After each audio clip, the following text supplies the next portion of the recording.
My name is Zayn, and I am 65 years old. At my age, you learn to recognize silence. You learn its weight, its tone, the way it sits in a room like an uninvited guest. But nothing prepared me for the silence of that particular evening, the one that followed my son's phone call. "Dad, I'm sorry," Adil said, his voice rushed. "Dinner's canceled, something came up, we'll do it next week." I stood there holding the phone, long after the call ended. The house was already dressed for celebration.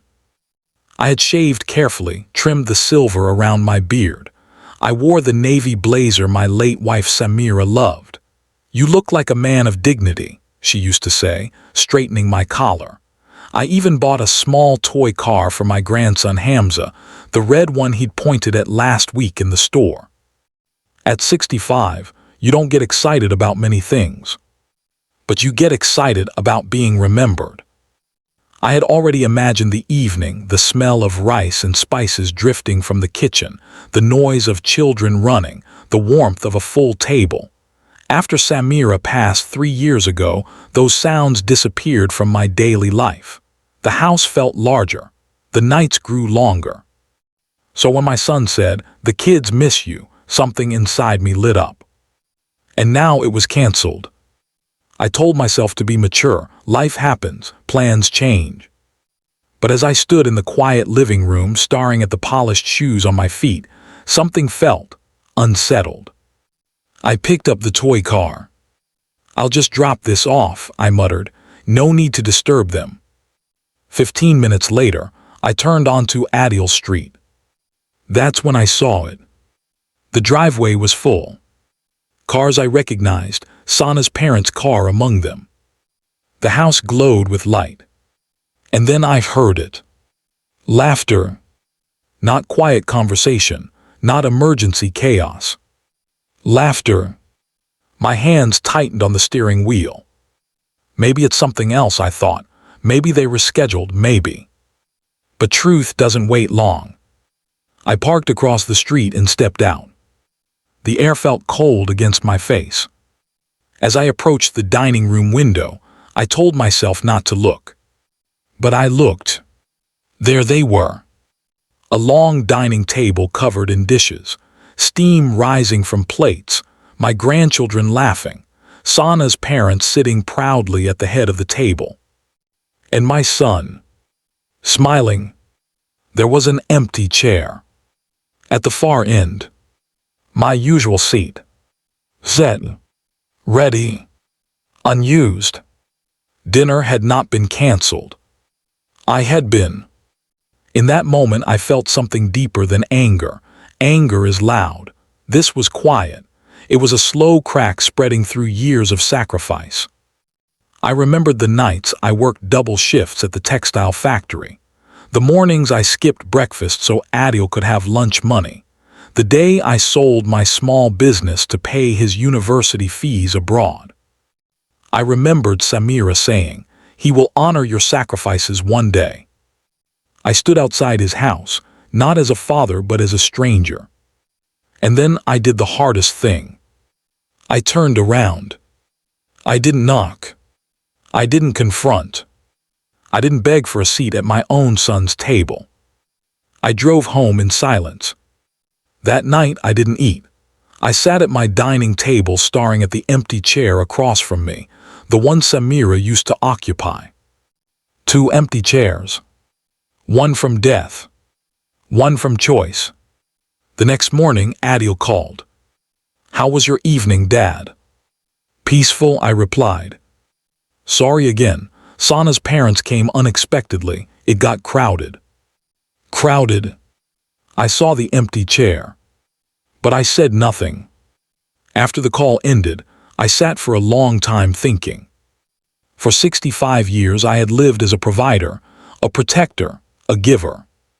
But I had forgotten how to live as a man with his own worth. That week I walked into the local community center, something I had passed 100 times but never entered. Inside I found men like me. Widowers.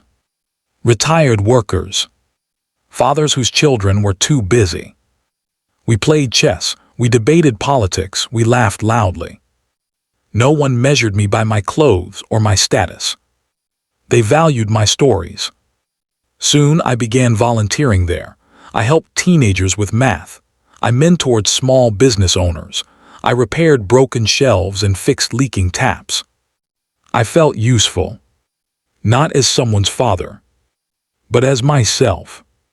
One afternoon, a boy named Imran hugged me after I helped him pass an exam. "Thank you, Uncle Zayn," he said with shining eyes. Uncle. That word filled a space I didn't know was empty. Meanwhile, I stopped rearranging my life around maybe next week. I stopped waiting by the window for headlights that might not come. And something unexpected happened. I began to smile more. Then one Sunday afternoon, my doorbell rang. I opened it. Adil stood there. Alone. He looked smaller somehow, tired. "Dad, can I come in?" We sat down. He looked around at the changes, new curtains, brighter walls, plants near the window. "You seem different," he said. "I am," I replied. He hesitated before speaking again. "I know you came that night." The room grew still. "The neighbor told me," he continued. "I'm sorry." I didn't rush to comfort him. "Sana's parents don't think highly of you," he said quietly. "They think you're too simple, not sophisticated enough." I almost smiled. Too simple. I built a life from nothing. I carried sacks heavier than pride. I worked until my back ached so he could study in air-conditioned classrooms. Too simple. I didn't want confrontation, he admitted. I chose the easy way. The easy way often costs the most, I said softly. Tears gathered in his eyes. I was ashamed, he whispered. Of me, I asked. Of myself. That honesty changed everything. I stood outside and saw the empty chair, I told him. His face fell. I don't want to lose you, Dad. You won't, I said, but I will never again wait outside your window. He nodded. And in that nod, I saw a boy learning to become a man. Over the following months, Adil began visiting regularly, not out of guilt but intention. He brought the children. Sometimes he came alone. We talked honestly. One evening, he invited me to dinner again. I paused. Will there be space for me? I asked. There will always be space for you, he said firmly. This time when I arrived, the door opened wide. The grandchildren ran into my arms. Sana greeted me respectfully. And when I entered the dining room, I noticed something had changed. My chair was no longer at the end of the table. It was beside my son. Not as an afterthought, but as family. As we ate, Adil cleared his throat. I want to say something, he began.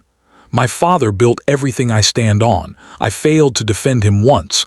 I won't fail again. Sana's parents shifted uncomfortably. But I didn't need their approval. I had already reclaimed my dignity. I placed my hand on my son's shoulder. We all learn, I said. That night the food tasted different. Not because of spices, but because respect had returned to the table. When I went home, I didn't feel lonely. Because I had discovered something powerful. Rejection is not the end of love. Sometimes it is the beginning of boundaries. I am Zayn. I am 65 years old. And I have learned this. Never beg for a seat at any table. If they forget your worth, build your own. And when you value yourself enough to walk away from an empty chair, the world will rise to offer you a better one. Moral of the story. Self-respect is the foundation of every relationship. Love without courage becomes weakness. And sometimes the greatest lesson a parent can teach is not sacrifice, but dignity.